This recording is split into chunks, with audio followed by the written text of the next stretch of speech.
What's going on, guys? My name is Ali Ashraf, and today we have a special guest on. His name is Ihmir Smith-Marsette, wide receiver from Iowa, who is entering the 2021 NFL Draft. Glad to have you, man. How you Glad to doing? be here. Glad to be here. First thing first, man. As a human race, we've been struggling, this past year or so. How has your family and you been through this pandemic? My family been good. They stayed in New Jersey, so New Jersey was like pretty locked down at first. It's still locked down, so my family been handling it, real well. But I got like my sister, she out in Maryland and stuff like that. So, I mean, just being able to talk to them, communicate with them, about everything, that's going on out here. They handled it, pretty well. So, they've been doing what they got to do, take the precautionary steps. So it's been a tough time, but my family seemed a way, find a way to get through it all. I'm glad to hear that. I'm glad that your family is safe, and I'm in New Jersey as well, so it's a little bit, it's hectic as well. But now it's back to football, and I had a question. Why did you choose football? I mean, in high school you were a water polo player, and then you're a track star. So what made you decide that football was a sport? I always loved football. Like growing up, we used to go over my uncle house, my uncle aunt house, and we used to have like a game sheet of like, yeah, who you gonna pick for this week. So like we always did that, and like I always was in love with the game of football. I just didn't play it till high school. So but once the opportunity presented itself, I took up on it, and I'm here now. I mean, you looked amazing in Iowa. I mean, I watched a lot of your highlight tape. I kept track of you, especially because you were from New Jersey. So I kept an eye on a lot of guys. So in your final game in the Hawkeyes uniform, you set a career high with 140 receiving yards and then the 53-yard touchdown bomb in the third quarter. And how did it feel putting those numbers up and then leaving with a bang from your school? Uh, it was crazy because Wisconsin, we never beat them. All the years I was there, that was the one trophy game that we couldn't win. And going into my senior year, I wanted to bring that trophy back to Iowa City, and it was like a lot going into this one. This might be the last game. You don't know if the bowl game gonna happen, any game after. So, me being me, I just want to go out there, put all on the line, bring this trophy home, do it, for the team. So I go out there, uh, up into the third quarter. Coach get, putting the ball in my hands, and it just felt great. 140, at the end of the third, and then being able to cap it off, with the touchdown, it's pretty much, who I am. A lot of excitement, big plays, and it's like, it's, that's how I ended it. And it just, it was amazing. Look back on it. Had a all right year. Finished, how I wanted to, real strong, and then capping it off with celebration was exactly. It tells who I am, but I won't be doing that one no more. I mean, I played football myself in high school, and my football team was like a family to me. It was my second family, and we tried to make each other better. So who was someone on that defense, you would battle against in practice that would Uh, make you a better player? uh, Me and Matt Hankins, we'd go at it all the time in one on ones. Went against Matt a lot. We had a corner named Julius. Went against him a lot, but my freshman year, we had Josh Jackson, and at the time, he was considered like one of the best in college football. So we had him on the team, and I always went against him at the time. We had Josie Jew, so when we went to team stuff, I always be talking smack to Josie, telling them like you know it's coming, you can't stop it. Just having fun out there. That's what make them better. It make me better because those guys really talented. They moved on to the next level, and being able to go against them and beat them at certain times, just it goes to prove that you put in the work, you're getting better each and every day. And then you go out there. Iowa defense is ranked top 5 and the nation every year. So just going out there and practice, being able to put numbers up against them, or go at them, battle against them, and make plays. And it's a testament to who you are. I mean, yeah, I mean, practice makes perfect, right? That's what Allen Iverson said. So, I don't know if you know this, but you could be the first Iowa wide receiver to be drafted since 2012. So how would that make you feel, and like representing Iowa as that wide receiver going to the NFL? I feel like it opened up a door for more receivers coming out of Iowa. Me and Brandon should be drafted this year. My dog Brandon. When we came in together, and we put in the work. Both of us. Great athletes, go out there. Make incredible plays on the field. And for both of either one of us to be taking this year, to be like opening up the next door, for them Iowa receivers, because Iowa don't really have too many, like, I would say, skilled players that go into the next level and showcase what they could do. Especially in the receiver room, I feel like guys get overlooked because we play at Iowa.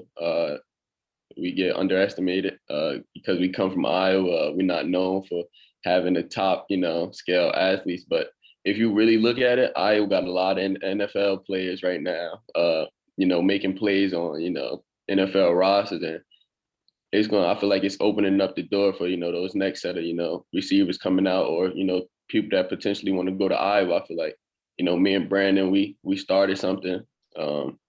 We turned to, I could confidently say, with us coming in, my class coming in, and Coach Copeland, we turned that room around. We went from like, people saying like, who is Iowa, to like these guys is nice. We gotta, prepare for these guys. You get what I'm saying? So I definitely feel like it'll be a good step forward, for receivers or skilled players coming out of Iowa. I mean, yeah, I mean, you're gonna be out there ready because the NFL is a tough place to be. So, I mean, as April approaches, obviously there's no NFL combine. You can't be at Indianapolis this year, but how will you be virtually be able to show a team that they should take a shot on you, and how will you navigate through all these obstacles that you're facing this year? uh, I feel like I'll be able to, show, I'm a good learner in the classroom, pick up things pretty easy. All I got to do is just see it, go through it. So I think I, bring value in that aspect because, I catch on to things quick. All you got to do is explain it to me, and, I ask questions. I'll be able to, show them what I know in the classroom. You get what I'm saying? So I feel like I get a jump on that. I feel like I'm one of the, smarter people when it comes to, recognizing coverages, schemes, and, just overall knowing defense. So I feel like, that'll be a, a head start for me, with virtual, learning, whatever it's called, but virtual world we living in. But, I get to talk to these coaches. I feel like, it may not be in person, but they still can understand me, through the way I talk to them, confidently. Um, and I just be able to, say what I need to say.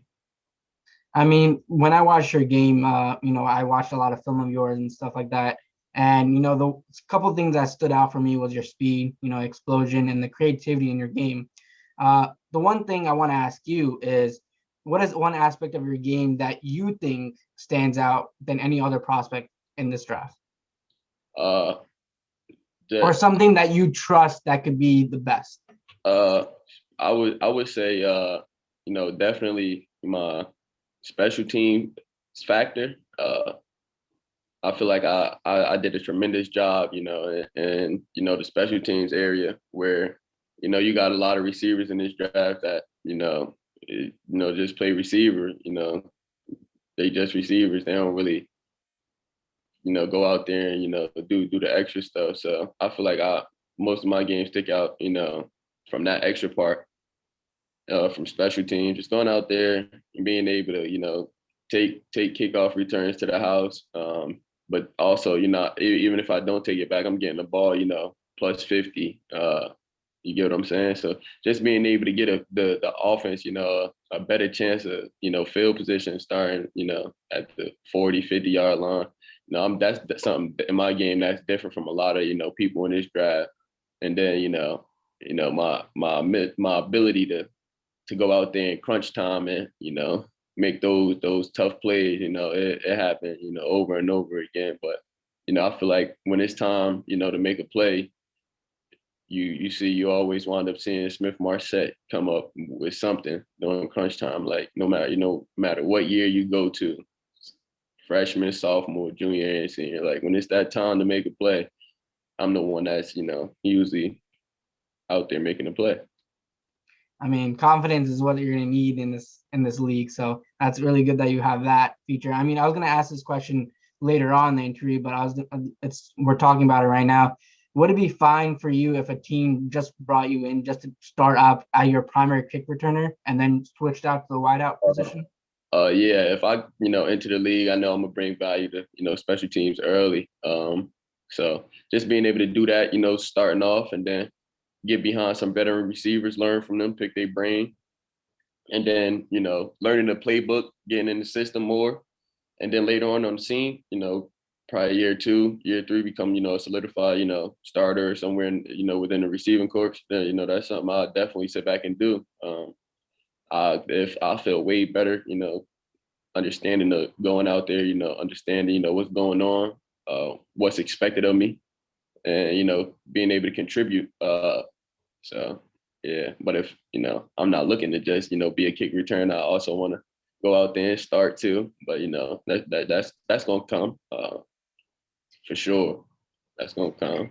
I mean, were you able to meet with all 32 teams? Nah, I met with a lot though. I met with a couple teams.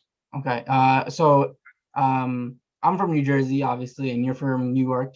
So how would it feel to play for either the New York Jets or the New York Giants and play at MetLife Stadium?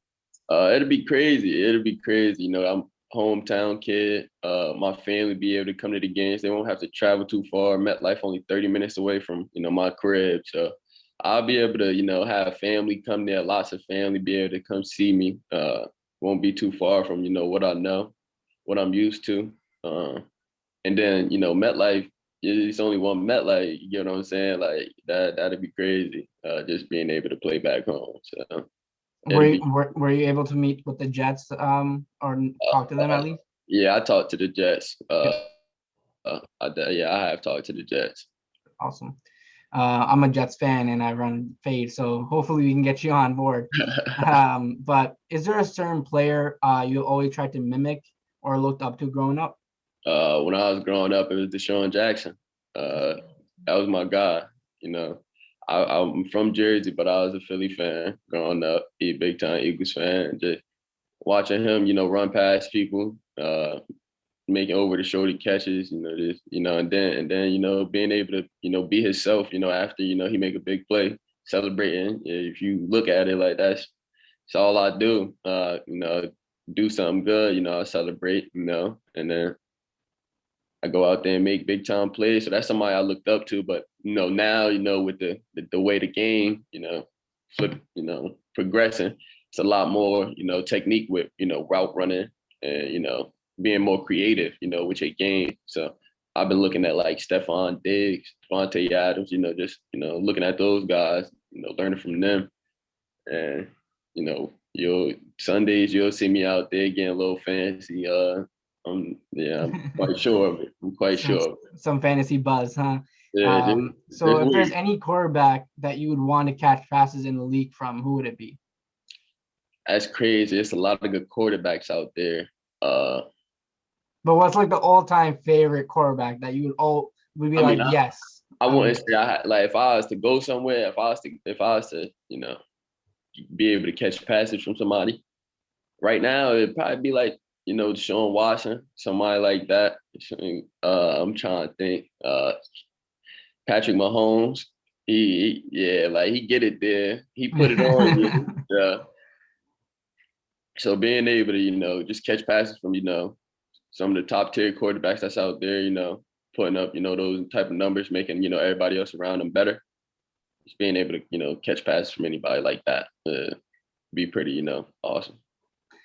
Before I let you go, I have one more question. What kind of impact is Ihmir Smith-Marsette going to make at the pro level? Oh, he gonna make a big impact. Special teams, whether I'm in the slot outside, I'm gonna be able to, you put the ball in my hands, I'm gonna go to work. So I'm be making an impact real soon. Just because I'm from Iowa don't mean I can't blaze up, the NFL. So let that be known, first. I'm gonna be out there making some plays. Believe it. Oh, well, that's it for me, man. Thank you so much for joining me. Stay safe and good luck in April. Have a good one.